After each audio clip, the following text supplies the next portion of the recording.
Frida Klein, who's the protagonist of our 8-book series, and she's a psychotherapist, and she is a detective of the mind. And in a way, it sounds mad, she always came to us. We had an idea of a therapist who believed that the problems of the world couldn't be solved. All you can do is address the problems of the self. And we had this idea of dragging her out into the world of crime, and she discovers she's got a gift for it.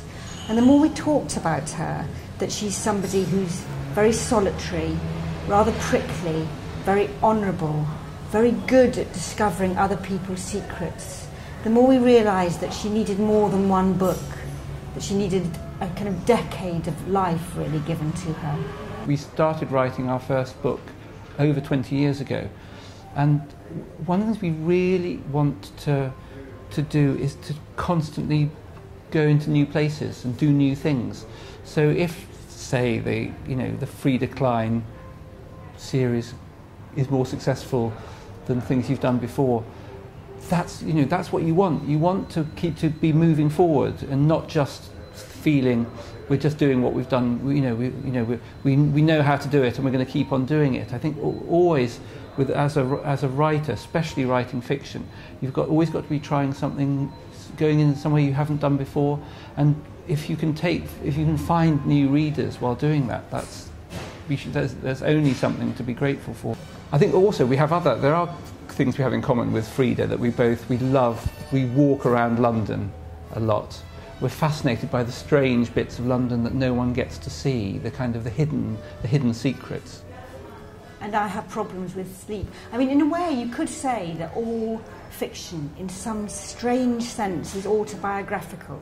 So although we're not like Frida in obvious ways, I think we see the world in the same way that Frida sees the world. Sometimes I worry, for instance, about what Frida would think of me, because in a way what Frida has is she has an ability to see through people's pretences and self-defences, so she can see through all their camouflage to the real self beneath. And I worry about what she'd make of me sometimes.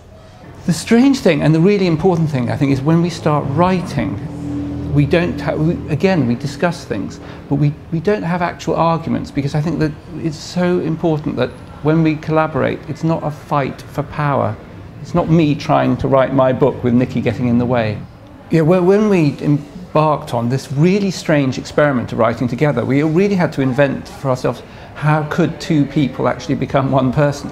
And so part of it we just do together, which is we do all the research and talk about the story and talk about the characters. That's Nicci and me just talking and arguing and planning and making lists and going off and writing things. Yeah, and then when we know we've got the same book in each other's heads, then we go our separate ways. And I work up in an attic, and Sean works in a shed in the garden. It's a very nice shed, but it is a shed.